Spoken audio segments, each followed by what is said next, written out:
Hello and welcome to Feast One's Eyes on Watches.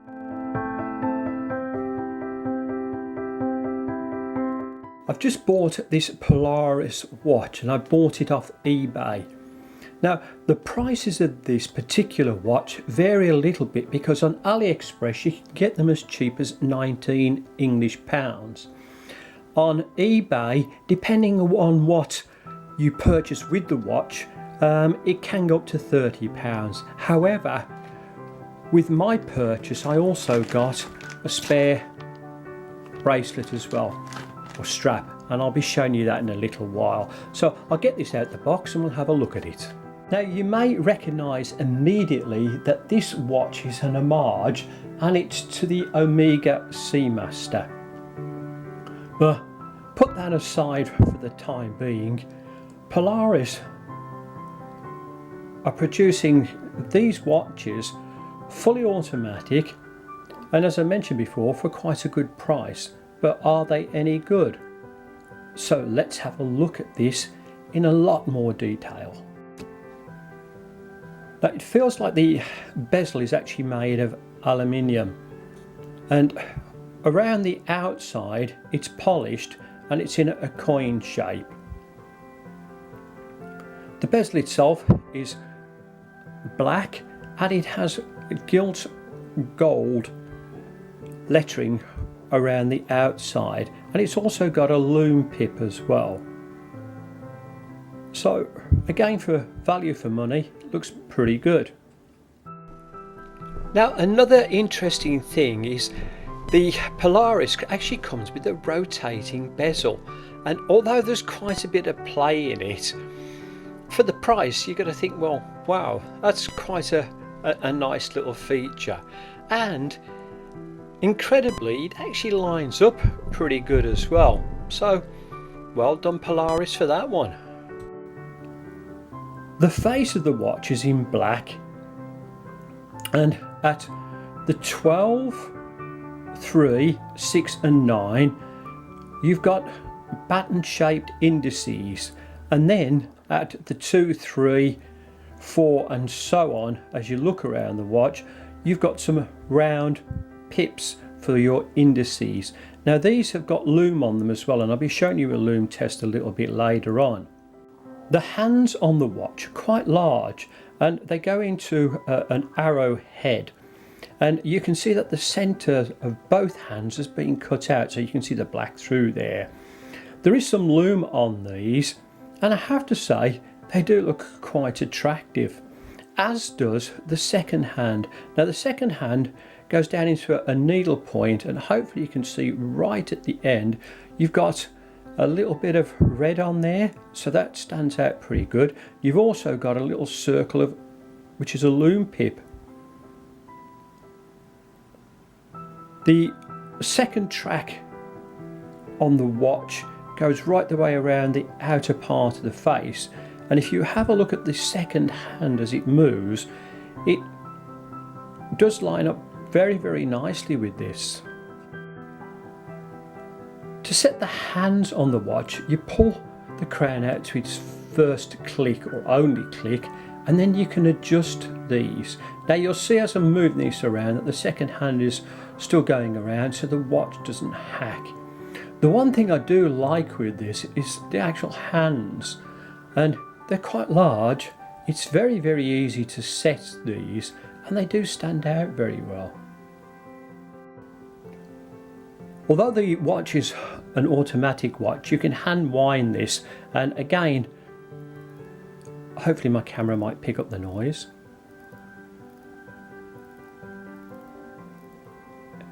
It does wind up quite nice, and I'm not too sure how much power reserve is on this, but I would say again, going to be close to about 40 hours. It's very hard to find information on the movement inside the watch. However, I would guess that this might be a Tongji Chinese standard movement. The actual case on the watch is an alloy, and it is polished very, very nicely. You can see where the crown is. There's no signed crown on this, but it's got slight raised crown guard, I'll just turn it around to the other side. You've got this artificial helium release valve over here, which is just a decoration. But all in all, I think the case does look quite nice. Now, the case width, including the glass, is just 16mm, so it is a bit chunky. And the glass, I would say, is some type of hardlex on it, but it does look like it's got a slight dome to it. The dimensions of the watch are, across here it's 41mm. As I've mentioned before, it's 16mm across this way. From lug to lug, it's 47mm. In between the lugs up here, it's 20mm. The crown of the watch is 5.6mm, and this artificial helium release button over here is also 5.6mm. This is the loom on the Paulareis watch. Now, I've shone my torch on here for 30 seconds and you can see that it's absorbed light pretty good. So for the price, I think it's quite good. I've blown up a picture so that you can actually read the writing on the watch face. Now, just where you've got the logo, it says below there, Paulareis, that it's an automatic watch and it's professional. Then if you look lower down on it, you'll see that it says coaxial master chronometer, 300 meters stroke 1,000 feet. Now the 300 meters 1,000 feet is referring to the water resistance. I'll take that with a pinch of salt. Turn the watch around so you can have a look at the back of the watch. It's a screw down case, and again it does look quite attractive on the back. And there's some engraving just on the back here that says Paulareis and it's got the logo on it. Turn it around that way, you might be able to see better. There's just on this very edge here, it's a little bit sharp, but I think I can just rub that down, so I don't think that's going to be a major issue. But back of the watch, not bad at all. When you buy the Paulareis, it comes with this mesh strap, and I've taken this off solely because when I tried to put this under the cuff, it wouldn't fit properly because of the way it locks up. However, for the price of the watch, it's not a bad strap.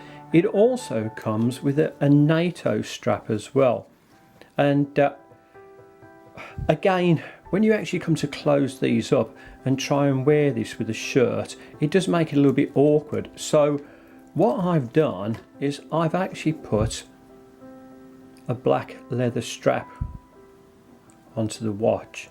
Now I do feel, just move these out of the way, that this actually makes it look quite classy. And with the black face and bezel, it does look quite nice. But this is just a personal choice, obviously.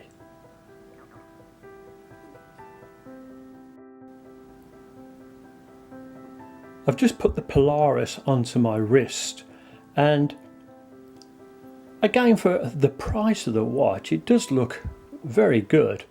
And I do like this with the black leather strap. When I had the other bracelets on it, it felt a bit top heavy, but with the leather strap I can just tighten it up so it's comfortable on my wrist, and it doesn't feel too bad at all. Will the Paulareis fit under the cuff? Well, with the change in the strap, although it's quite thick at 16mm, it does, and I have to say, it does look very nice, so I've got to give that a pass. Will the Paulareis fit under the cuff with cufflinks? This time I've chose some black ones, and they've got a nice gold gilt edge around to them. And have a look. Looks pretty smart, doesn't it? So as long as you change the strap over, this watch will fit well under the cuff, and it looks good with the cufflinks. So that has to be a 100% pass. Now, looking at clothes to match the Paulareis homage watch, I've left the tuxedo out, but I have put a suit in, and I like the black suit with the gold and polka dot tie, nice handkerchief that goes in the breast pocket. I think that would the watch, and that would all look really good. But we've also got to consider that we've got a Nato strap, and we've also got a mesh strap that go with it as well. So the two shirts that I've put on from there, I think will go really nice with this. To sum up my review of the Paulareis watch, it's a very nice looking watch. It comes with quite a decent box. It also came with a spare Nato strap as well. So personally, I can't complain at the price on it. It actually looks very, very nice. So could I recommend one of these? Well, for the price, if it only lasts you a couple of years, I think it's quite good value. So yes, I can recommend this. Thank you so much for watching this review. Please remember that I'll be doing lots of other reviews on other interesting watches in the near future. It would also help this channel immensely if you liked and subscribed. Thank you and goodbye. Thank you for watching this review. Please like and subscribe.